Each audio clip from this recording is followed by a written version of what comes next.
Hello, my friends. John LaRuffa here with another straight up solo. And in this episode, we're going to be taking a look at Red Rising. Let's see what this game is like for those who just want to play it solo. All right, folks, and as usual, please like and subscribe to my YouTube channel so I can build up my fan base.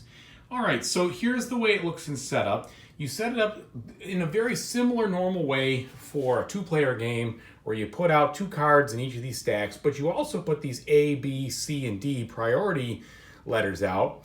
You put this little odd or even thing out, which will tell you at the end of the game whether the cards that the Autonoma scores is if they're matching or non-matching. So in this case, every card that's an odd will be a matching card and will score the full amount of points.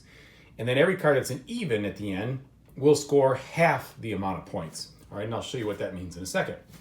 Also, you put this little card over here in this space for Luna, which has one of these different, locations in place so that when the Luna icon, when they take this action over here, not only do they get the Luna icon, but they'll also do whatever that says. And that kind of makes it a little bit more like the, the single player or the person's player who has one of these cards here that allow them to take a bonus whenever you take the Sovereign token, okay? Then you've got your 5 cards, and the Automa has 2 cards to start in their quote-unquote deck, which is basically just a pile of cards that usually they don't do anything with this deck. Occasionally you might get things off the bottom, but most of the time you're feeding into the top. And then you've got 4 cards of their kind of like action deck that drives the mechanics that you set aside just so you don't exactly have a repeatable game every single time where you use all the cards. And then you go ahead and use this deck. Now let me show you what these things do. So on the turn of the Automa, you're going to flip over 2 of these, okay? So the first one is going to be like this. This is kind of tough to see. Let's take a look at it here. So it will tell you, it will tell you where you are supposed to draw a card from the main deck and where you're going to put it. So in this case, draw a card from the main deck and deploy it in B. So you would basically take this card over here and you deploy it to the B column. You never do what the deploy action says for the Automa. Then it tells you where to take the card from. It says take a card from this location. Well, it just so happens that's where B was. So you're going to take that card and you are going to put it on top of his deck. And if there's nothing else on here besides the arrow, this is what you do if the card, if there's like an empty space, you would just go to the card to the right and then further right and wrap around if needed. But if there's nothing else to do, then that is it. So you draw another one. It says deploy on B. So we'll do that again. Pick up a card, put it out on B. Then we're going to take one, we're going to gain one from the location with this Sovereign token. So in this case, we gain this card. And now, because there is a star here, we're going to take the action associated with gaining a card from this space, which in this case is to get the Sovereign token. And like I said before, you're going to go ahead and gain one of these heliums for the guy. Okay, and he's going to take this when he gains it, put it on top of his deck. And that's it. There are no other instructions. Oh, I should say this. There's one other thing. Sometimes you might banish a card from the deck if you see that indication right there, meaning that you're going to discard a card, put it over here. Okay, that is the entirety of running the bot. He is basically going to do just what the card says both times, and then that's it. So he effectively takes 2 turns for your 1 turn. Because on your turn, you're going to do the normal things, okay? Which in this case, you are going to either lead or scout. And that's the 2 actions you can do in this game. So if you lead, you can decide to take one of the cards that you have in your deck, okay? And you're going to take that card and you're going to go ahead and put it on top of one of these 4 piles. And you're going to then do the deploy action.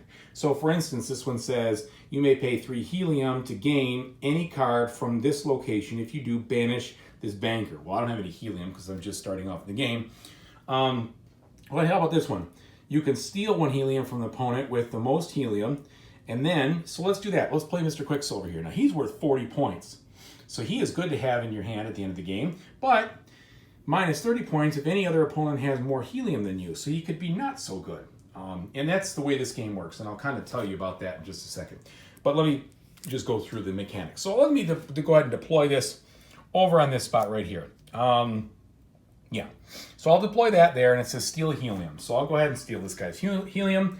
Then I can pick up a card from any of the other 3 piles, not where I deploy, but any of the other 3.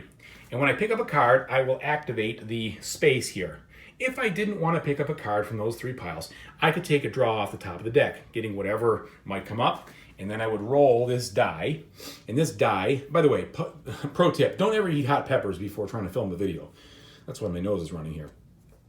This die corresponds to the 4 spots there, or also it may have you banish a card, and then the eye symbol is, I think, I forgot.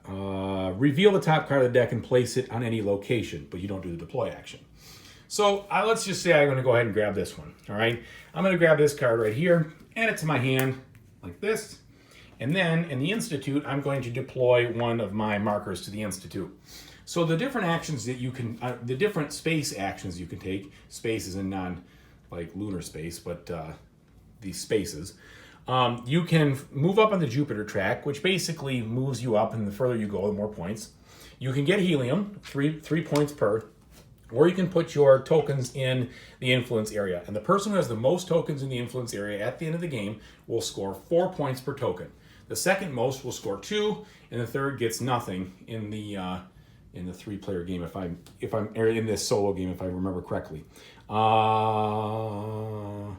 Let's just make sure. I'll look that up later, but you get the idea. It's a 4, a 2, and something, okay? That's not going to make or break whether you're playing this game or not, or want to play it. 4-2-1, there we go, 4-2-1, just found it. And so basically the game ends when 2 of 3 things happen, okay? Actually, there's 2 conditions. Number 1, one person gets 7 of these, the same person gets 7 of these, or the same person gets 7 of these and 7 of these, or 7 and 7. So the 3 ways there's 3 kind of ending timer conditions. Number 1, someone has 7 heliums. Number 2, someone is at 7 or more on the Jupiter track. Number 3, there's 7 cubes in the Institute. If the same player does 2 of those things, the game will end at the end of the round. If a different player, if you had more people, then if one of each of those has happened by a different person, the game would still end. In a solo game like this, either you're going to have 2 or your opponent's going to have 2. That's just the way it's going to be. And then at the very end of the game, you score based on this little deal right here. Like I said, that tells you how it ends. But basically, well, I'll just tell you. You're going to score points for the value of your cards. You're going to score points for, sometimes these cards are worth different things based on the end of the game or who they're with. You'll score 3 points here. You'll score points for that. You'll score points for this. And that's it. And if you have more than 7 cards, you'll actually lose points, 10 points per card. So they penalize you for having more than 7. You start the game with 5. The Automa is going to score a little differently. What they're going to do is they're going to get 70 points off the bat, and then they're going to score according to this little chart here that they have in the game. First of all, they score everything like you just did. But then if they have a match of cards, like if it's an odd card, it's going to score, for instance, 6 points. And if it's an even card, it would then not be a match, and it would score 3 points. And they only score 20 of their cards, no matter how many they get. And you discard from the non-matching ones first.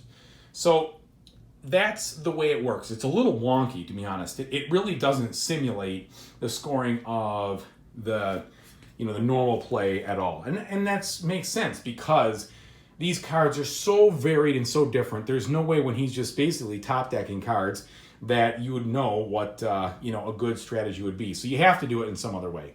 And they give you this sliding scale. Let me break that out here real quick. They give you this sliding scale on matching and non-matching to see how hard you want to ramp up the difficulty. So I've beaten it on this level pretty easily, and I've also beaten it here, but I've not won a game yet above that, but I've only played a couple of times. And that's about the size of it. So let me go back and kind of tell you what I think about this game and how I think it plays from a solo perspective. One more thing I neglected to mention, you should realize that if you don't want to lead, you can take the scout action. And the way the scout action is, you basically just reveal the top card of this deck, put it someplace, and take the action associated with the space. The only reason you would scout is if you were happy with the way your cards are going and you're good with that setup, you want to end there, and you just want to hasten the end of the game by scoring points in these areas over here. And that's what scouting is for, and can be very useful once you think you have your appropriate final deck. And that's it. All right, and so that's how you play Red Rising solo. It is a weird game. I'm not going to mince words. I've never played a game like it. The cards are extremely varied in what they do. They score being paired with different pairs of different things or named cards. There is just a ton of information, so to speak, and how the cards work. The actions are really simple. You saw it. You're either playing a card, taking the action, or the deploy action of the card, then picking up a card, taking space action, or you're picking one off the top, putting it down, taking the space action. That's it. That being said, the card interconnectivity is very interesting. This is not going to be a game of high strategy where you're going to say, I'm going to focus on this or that or the other thing. Completely tactical experience, okay? There is no way you can sit down and try different things. In essence, you're going to be working with what your starting hand is, and trying to kind of figure out how to go to a maximum of whatever you feel like and however the cards flow. So that's the type of game this is. And with that being said, this game may or may not be for you in general if you do or don't like those kinds of things. Now, as far as the Automa experience, it's extremely easy to manage that bot. Basically, the bot will get through probably about a deck and a half, and then the game will be over. Okay, so it's not a very long game. It's going to be 45 minutes maybe, give or take, and that'll be it. It's very simple to figure out. You play it here, you pick it up there, you do this thing. There's very little decision tree involved. The cards are good with that. They tell you exactly what what you're going to be doing and how it's going to look. So it's effortless in that respect. Does it simulate what another player would be doing? Yes, it does, because it's basically churning up those cards in the offer area and doing all the stuff that a normal player would be doing. That being said, it scores completely differently than a normal player, but that's okay because there's no way you could intelligently have it score when it's effectively top decking, just what's on the top there. And there are cards that allow you to banish cards from his deck and stop different things. And so you can play based on what's out there, some of these things, and say, well, look, he's got an odd symbol, right? So every time he takes an odd card, that's going to be something that is going to help him. So if I can keep the odd cards out of there and banish them to the other sides of the deck or whatever, move them away, there's some strategy there, and that's good. That helps you kind of play into, instead of him just being completely random. You can also decide, the A priority is what he's going to be doing the most of. The D priority is going to be focusing on the least. So you kind of have an idea a little bit where they're going to focus their efforts. That being said, the symbols, I'm not sure if those are distributed evenly or what, as far as, where they pull from. So you get some of that feel, and that's good. And in that regard, I think this is a good solo game if you want to play this type of game. But I think this game is going to be pretty polarizing. I think you're either going to like it or you're not. I don't think there's going to be a lot of middle ground here. Or maybe people will say, okay, it's okay, but I'm not going to buy it. I don't think it's going to be like that. That's just my impression. I happen to like it, but I like it from time to time. I don't think I would be wanting to play this over and over and over again, night after night. But when I do play it, I like to play it 2 or 3 times and then put it back in the box. So that's a good thing. I would say that my enjoyment of it has been mostly solo. I've played it with other people, and I enjoyed the solo just as much as with other people. There was very little additional that I got out of playing multiplayer. So that's a bonus from a solo standpoint. So if this is your type of game, I think it'll also be your type of game as a solo. Really easy to do. You can really focus on your hand, and you're going to kind of want to do that because there's a lot of stuff, okay, I got to get this kind of card, I got to get this kind of color, I'm looking for these types of things. That's enough to, work your brain around without having to do any kind of decision tree work for the solo player. So I think that's a plus, and I think that's a benefit to this kind of Automa system. And it's not beat your own score. You're trying to beat this thing, and because there is a different progression of difficulties, you can ramp up the difficulty to see you know, if you can outsmart and outfox, you know, a tougher opponent. So I like that. So that's my impression of it. Hopefully that gave you an idea whether this would be the type of game you want to do or not. I know there's plenty of playthroughs and things out there where you can see more of the game, but I just wanted you to see the solo, and then you can understand if this was something you'd want to pick up for that aspect and that aspect alone. All right. Well, thank you very much for watching. I hope that you have a great night. Whenever you play again, please enjoy yourselves. Take it easy, everybody.